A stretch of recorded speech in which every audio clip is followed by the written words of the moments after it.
Assalamualaikum warahmatullahi wabarakatuh. Selamat pagi saya ucapkan kepada ibu dosen kita yang terhormat, yaitu ibu dosen Dr. Randa Haji Suhartiningsih MPD, dan juga kepada teman-teman kita semuanya. Perkenalkan, saya Istiqomah dari kelas Prodi PAUD tahun 2019 Universitas Pancasakti Bekasi.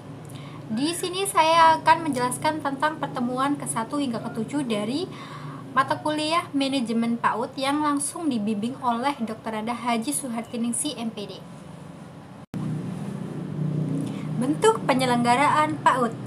Pendidikan anak usia dini adalah jenjang pendidikan sebelum jenjang pendidikan dasar yang merupakan suatu upaya pembinaan yang ditunjukkan bagi anak sejak lahir sampai dengan usia 6 tahun. Dilakukan melalui pemberian rangsangan pendidikan untuk membantu pertumbuhan dan perkembangan jasmani dan juga rohani, agar anak memiliki kesiapan dalam memasuki pendidikan lebih lanjut yang diselenggarakan pada jalur formal, non-formal, dan juga informal. Jalur pendidikan merupakan proses yang dilalui peserta didik dalam mengembangkan potensi yang ada dalam dirinya sesuai dengan tujuan pendidikan. Adapun beberapa jenis jalur pendidikan, yaitu pendidikan formal dan juga non-formal. Fungsi manajemen PAUD. Salah satu upaya memaksimal bakat, potensi, kecerdasan, dan juga kreativitas anak bisa dengan menyertakan dalam kegiatan sekolah. Nah, yaitu sekolahnya adalah anak usia dini PAUD. Nah, bisa disebut dengan PAUD. Nah, agar sejak dini mungkin kita dapat mengasah anak untuk dapat disiplin, bertanggung jawab, kreatif, imajinatif, dan juga penuh dedikasi dengan metode yang tepat.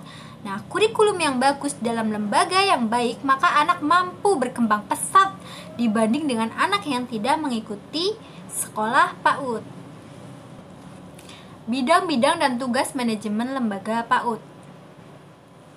Proses kegiatan manajemen dalam dunia pendidikan merupakan suatu sistem yang terdiri dari sub-subsistem yang saling berkaitan satu dengan yang lainnya. Kegiatan tersebut merupakan suatu kesatuan yang saling mempengaruhi perencanaan, pengorganisasian, pelaksanaan, dan pengawasan. Jadi mereka tidak dapat dipisahkan meskipun pelaksanaannya dilakukan atau dikerjakan oleh unit-unit kerja yang berbeda.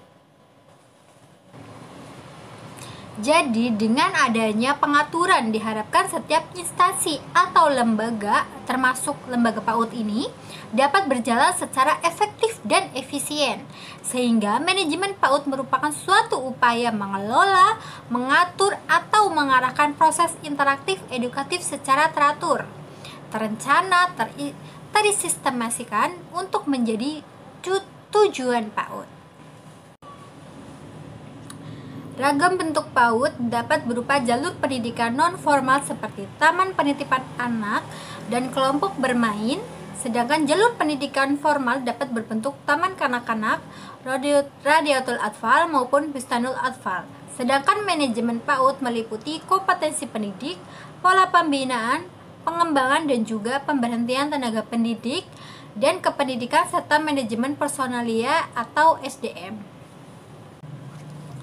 Unsur-unsur manajemen PAUD.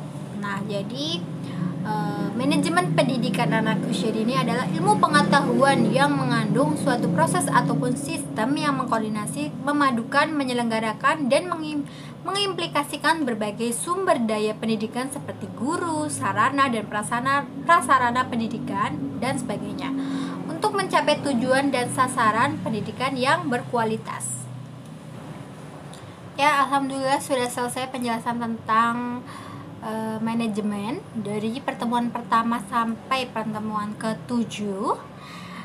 Itulah hal-hal yang saya bisa sampaikan dari mata kuliah manajemen PAUD. Jika terdapat kesalahan dan kekurangan, mohon maaf yang sebesar-besarnya. Terima kasih untuk ibu dosen kita yang terhormat, yaitu ibu dosen Dr. Randa Haji Suhartiningsih MPD, dan teman-teman yang sudah menonton video ini, terima kasih. Semoga bermanfaat untuk kita semua. Wassalamualaikum warahmatullahi wabarakatuh. Terima kasih.